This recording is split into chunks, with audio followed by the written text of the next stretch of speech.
안녕하십니까. 춘천 한마음교회 오세진입니다. 저는 청년 시절부터 50대 중반까지 30여 년의 신앙생활을 하였지만 믿음에 대한 확신이 없어 오랫동안 교회를 떠나 세상에서 방황타가 69세의 나이에 부활하신 예수님을 만나 세상의 방황을 끝낸 간증을 이 시간 나누려 합니다. 저는 미신을 믿는 부모님 슬하에서 2남 3녀 중 장남으로 태어났습니다. 6.25 전란을 겪으면서 9살에 좀 늦은 나이로 초등학교에 입학을 하였는데 저는 학교 공부보다 물놀이와 기타 잡기를 즐기는 장난꾸러기로 자랐지요. 겨울이면 눈썰매, 여름이면 물놀이를 아주 좋아했는데 그때 귀에 물이 들어가 중기염이 되었고 제때 치료를 하지 못하여 결국 지금까지 한쪽 귀가 난청이 되어 있습니다. 이렇게 장난꾸러기였던 저는 시골에서 초등학교를 졸업하고 상급 학교 진학 대신 3년 동안 한학을 공부하였지요. 계속해서 한학을 더 공부하고 싶었으나 그때 노름을 즐기시던 아버님께서 많은 돈을 탕진하시면서도 도박에 손을 떼지 않으시자 가사는 기울었고 가정 형편이 어려워져 더는 공부를 못하고 집안의 장남으로서 삶의 현장으로 뛰어들었습니다. 열심히 일을 해서 가정 형편이 좀 좋아질 것 같으면 아버님은 노름으로 모두 탕진해버리고 또 다시 열심히 일을 해서 송아지 한 마리라도 매어 놓으면 아버님은 그 꼴을 보지 못하시고 또 노름에 탕진하시고 이렇게 반복하기를 수십여 년이 계속되니 가정 형편은 말이 아니었습니다. 이렇게 힘들고 고난의 연속이던 제 나이 23살 청년이던 어느 새벽에 깊은 잠에서 눈을 떴는데 어디선가 예배당 종소리가 땡그렁땡그렁 들려오는 것이었습니다.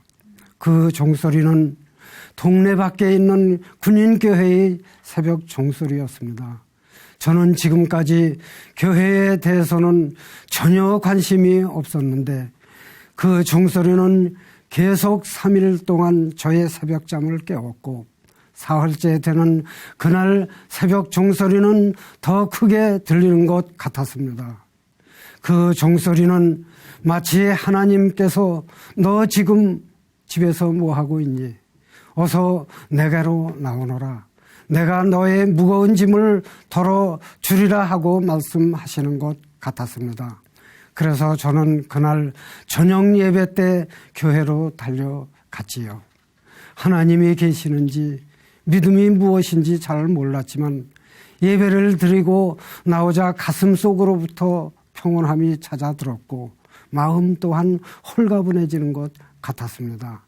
이것이 계기가 되어 나의 신앙생활은 시작이 되었고 교회에서 지금의 집사람을 만나 하나님의 축복을 받으며 결혼도 하였지요. 한편 부모님은 계속 미신에 의존하고 있었고 아버님은 노름을 끊지 못하고 계속 많은 재산을 탕진하자 급기야 어머님은 무당을 불러들여 구슬을 하기도 하였습니다. 이렇게 한두 번 시작한 것은 연중 집안 행사로 치러지며 미신에 속아 많은 돈과 곡식을 그 무당에게 바치는 것이었습니다. 예수님을 믿는 우리 부부는 부모님의 이러한 행동을 못마땅히 여겨 무당을 향해 우리는 예수님을 믿으니 앞으로는 절대 오지 말 것을 강력히 요구하였어요. 그러자 그 무당은 저희 부부를 향해 당신네 이름을 무슨 신령한테 걸어놓았는데 3년 안에 쫄딱 망할 것이라고 악담을 퍼붓고 가버리는 것이었습니다.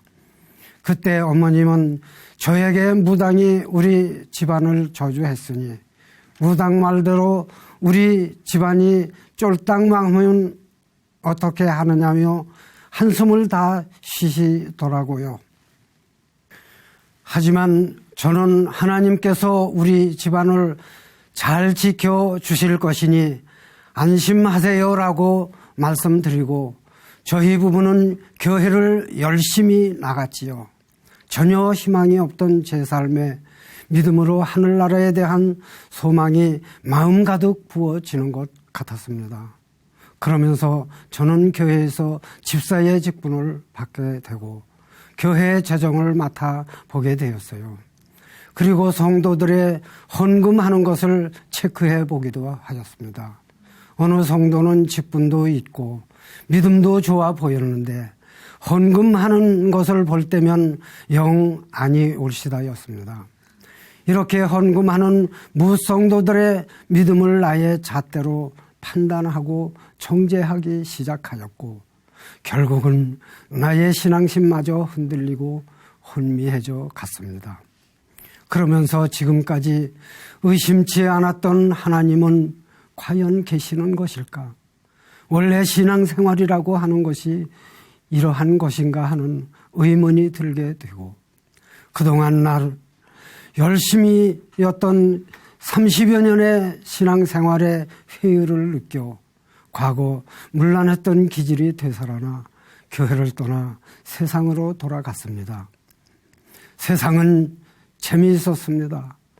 술도 한두 잔 하게 되고 원래 소심하고 조용한 성격이 술이 한 잔 들어가게 되니 대범해지고 친구들을 불러들여 과거 아버님이 그러하셨듯이 저 역시 밤새워 고스톱을 치기도 하였습니다.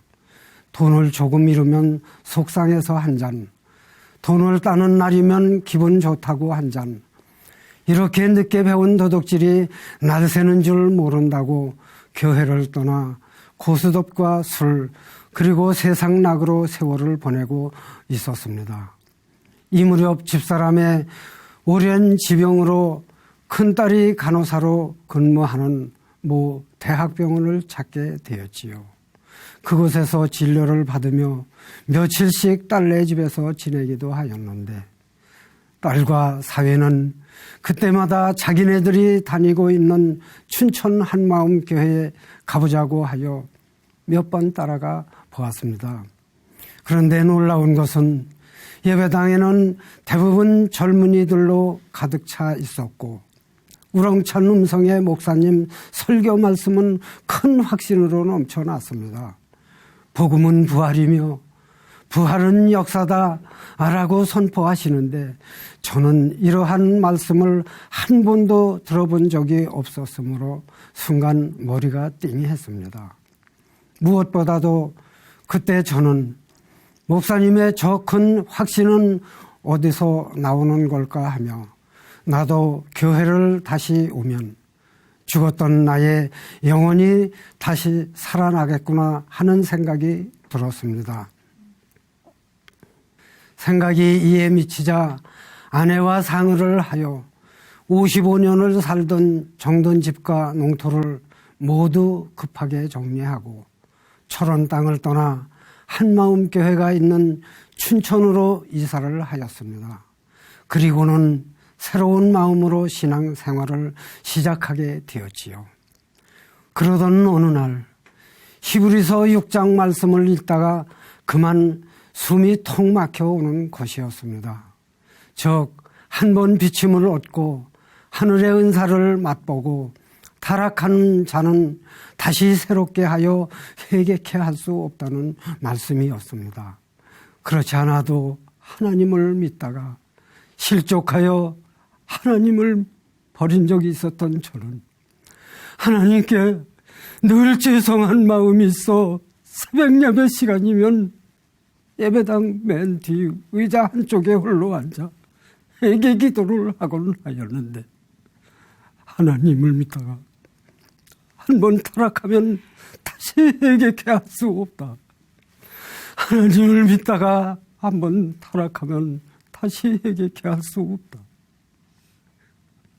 이 말씀이 올무가 되어 저는 여기서 한 발자국도 더 나갈 수가 없었습니다.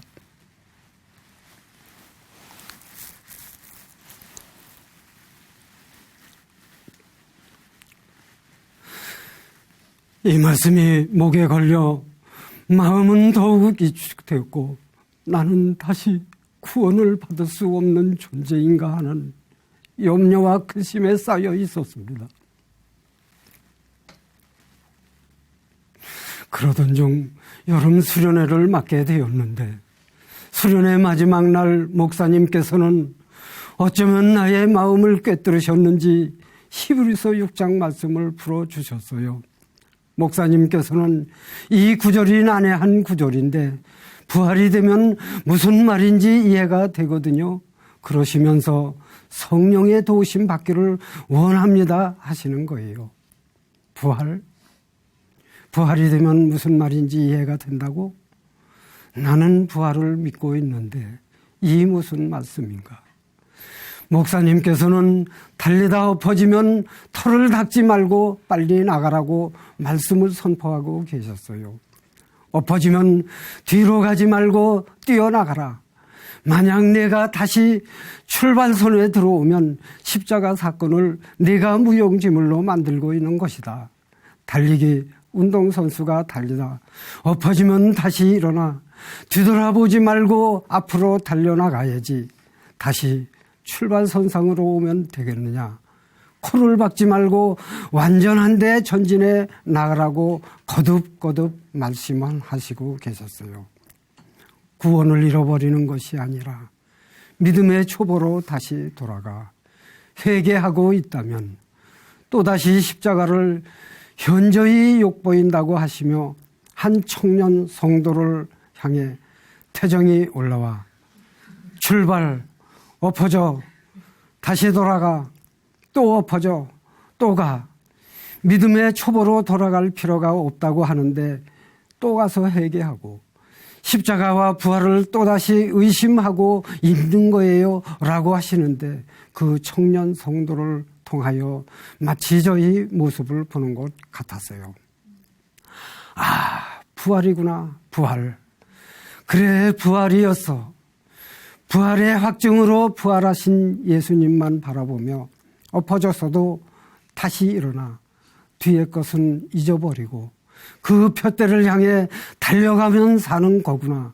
이 말씀이 나의 머리를 강타하며 뇌리에 박히자 그때까지 히브리서 말씀에 눌려있던 저는 살았구나 하며 긴 한숨과 함께 감사의 고백이 터져나왔습니다. 어두움의 긴 터널을 빠져나온 것 같았습니다.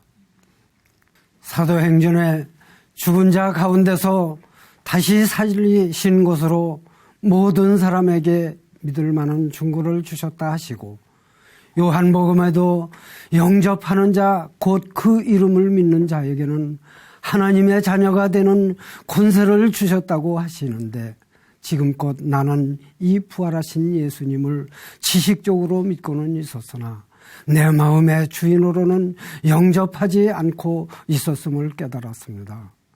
저는 그때서야 내가 진실로 예수님을 마음의 주인으로 믿지 않았기에 넘어지고 실족했었다는 것을 알게 되었고 비로소 지금까지 예수님을 주인으로 믿지 않던 죄를 하나님 앞에 회개하고 부활하신 예수님을 마음의 주인으로 영접하였습니다.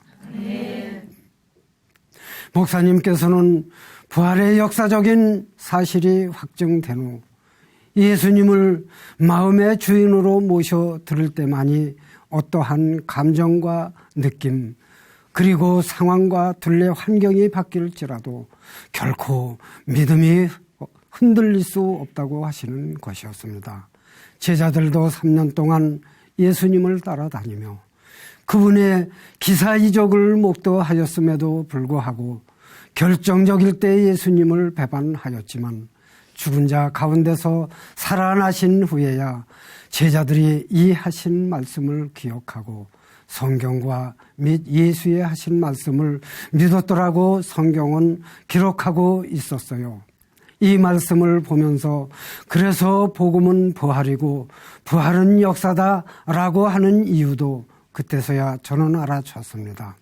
저는 이러한 부활의 사실이 확정되기 전에는 다른 사람에게 교회에 가자고 말을 건네지도 못했습니다.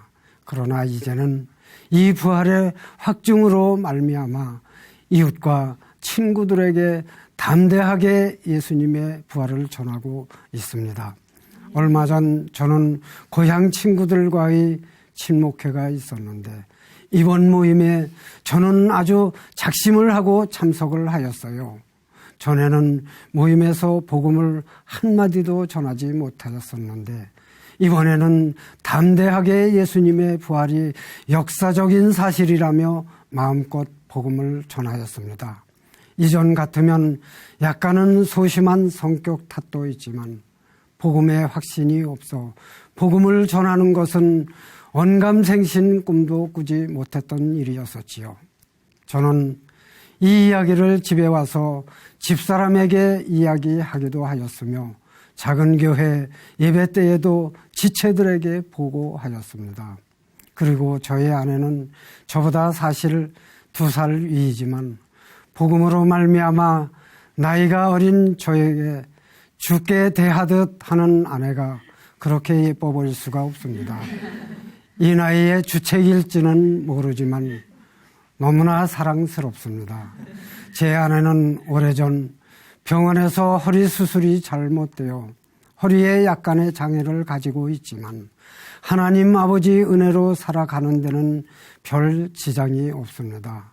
이 은혜로 말미암아 로마서 14장 8, 9절 말씀처럼 죽은 자와 산 자의 주가 되시기 위해 부활하신 예수님이 나의 주인으로 계시니 이제는 살아도 주를 위해 살고 죽어도 주를 위해 죽겠습니다.